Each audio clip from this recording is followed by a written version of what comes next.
Assalamualaikum warahmatullahi wabarakatuh. Perkenalkan, nama saya Dian Purnamasari dari Fakultas Ekonomi Universitas Al-Wasila Medan. Di sini saya membawakan mata kuliah manajemen operasional, yang dimana bobotnya itu 3 SKS. Adapun capaian pembelajaran dari mata kuliah ini adalah yang pertama itu mencapai sikap S1 itu bertakwa kepada Tuhan Yang Maha Esa. Yang kedua, menjunjung tinggi nilai kemanusiaan dalam menjalankan tugas berdasarkan agama, moral, dan etika. Yang ketiga, berkontribusi dalam peningkatan mutu kehidupan bermasyarakat, berbangsa, bernegara, dan keadilan beradab berdasarkan Pancasila. Nah, untuk itu pengetahuan yang pertama pada RPS ini, di sini menguasai konsep dalam ilmu manajemen dan merapikannya dalam berbagai tipe organisasi baik bisnis maupun non-bisnis pada tingkat lokal, nasional, dan global. Untuk pengetahuan yang ketiga, di sini masih menguasai prinsip kepemimpinan dan wirausahaan dalam berbagai tipe organisasi. Untuk keterampilan umum satunya, mampu menerapkan pemikiran logis, kritis, sistematis, dan inovatif, dan konteks pengembangan atau implementasi ilmu pengetahuan dan teknologi yang memperhatikan dan menerapkan nilai humaniora yang sesuai dengan bidang keahliannya. Keterampilan kedua itu mampu menunjukkan kinerja mandiri, bermutu, dan terukur. Keterampilan ketiga mampu mengkaji implikasi pengembangan atau implementasi ilmu pengetahuan dan teknologi yang memperhatikan menerapkan nilai humaniora sesuai dengan keahliannya. Keterampilan khusus. 1. Mampu merumuskan fungsi manajemen, yaitu ada perencanaan, pengorganisasian, penyusunan staf, pengarahan, dan pengendalian, serta evaluasi pada level operasional di berbagai tipe organisasi. Keterampilan khusus kedua, mampu melaksanakan fungsi organisasi yang dimana mencangkup pemasaran, operasi, sumber daya manusia, keuangan, dan strategi pada level operasional di berbagai tipe organisasi. Keterampilan khusus yang ketiga, mampu mengidentifikasi masalah manajerial fungsi organisasi pada level operasional, serta mengambil solusi yang tepat berdasarkan alternatif yang dikembangkan dengan menerapkan prinsip-prinsip kewirausahaan yang berakar pada kearifan lokal. Nah, capaian pembelajaran mata kuliah di sini merupakan urutan atau uraian spesifikasi dari capaian lulusan prodi yang dimana mahasiswa mampu menjelaskan konsep dasar manajemen operasional. Yang kedua, mahasiswa mampu menjelaskan operasi, desain produk, dan jasa. Yang ketiga, mampu menjelaskan lokasi dan strategis. Keempat, mampu menjelaskan pengendalian bahan. Nah, di sini ada pun deskripsi singkat mata kuliahnya. Manajemen operasional merupakan mata kuliah usaha pengelolaan secara optimal penggunaan faktor produksi tenaga kerja mesin-mesin, peralatan, bahan mentah, dan faktor produksi lainnya dalam proses transformasi menjadi berbagai produk barang dan jasa.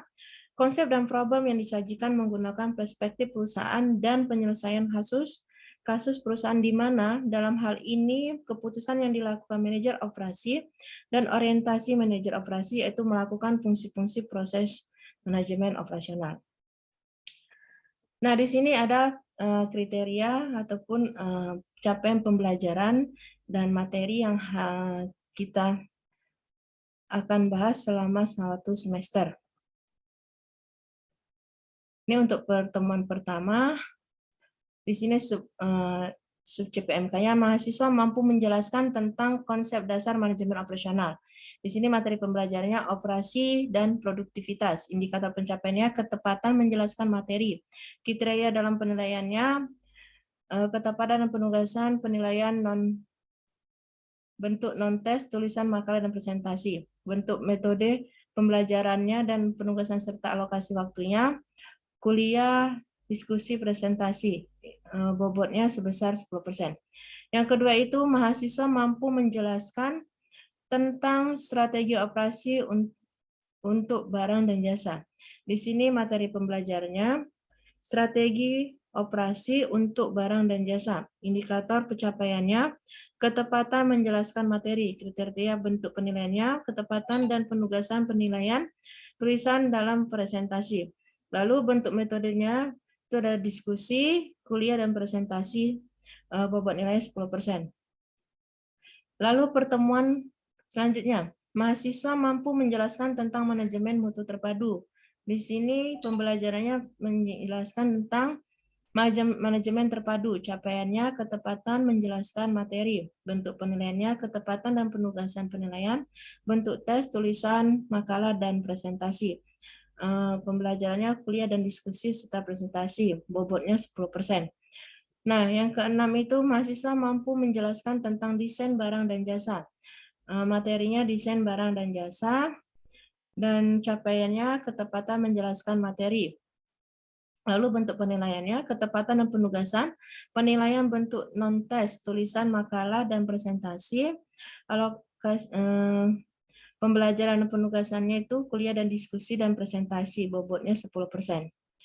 Selanjutnya mahasiswa mampu menjelaskan tentang desain barang dan jasa. Materi pembelajarannya desain barang dan jasa, capaiannya ketepatan menjelaskan materi, kriteria pembentuk penilaiannya, ketepatan penguasaan, penilaian bentuk dan tes, tulisan, makalah, dan presentasi. Bentuk metode pembelajaran dan penugasan serta alokasinya, kuliah, diskusi, dan presentasi, bobotnya 10%.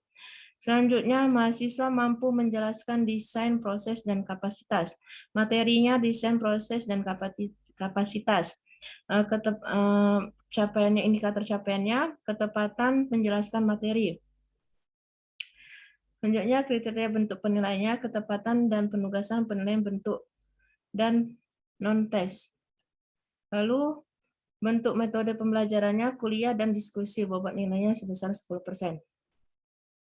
Selanjutnya, yang ketujuh, mahasiswa mampu menjelaskan tentang pemilihan strategi.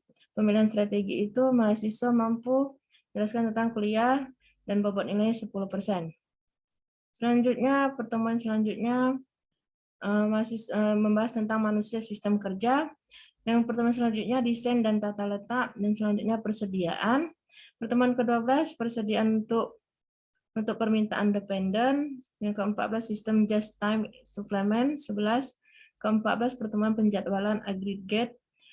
Pertemuan ke-15 penjadwalan jangka pendek. Nah, untuk pertemuan ke-16 UAS. Nah, di sini saya menggunakan referensi, buku referensinya itu yang pertama Hegel Z dan Benderberry pada tahun 2005, Operation Management Penerbit Salemba. Lalu Ma'arif M. Samsul dan Tanjung Henry pada tahun 2003, Manajemen Operasi PT Grasindo Jakarta. Lalu saya gunakan juga Subagio dan Pangestu pada tahun 2000, Manajemen Operasi BEP Yogyakarta. Nah, selama perkuliahan berlangsung, adapun teknik penilaiannya 10% untuk kehadiran, 10% kuis, 30% UTS, dan 50% UAS. Nah, sekian pemaparan RPS saya hari ini. Wabillahi taufiq walhidayah. Assalamualaikum warahmatullahi wabarakatuh.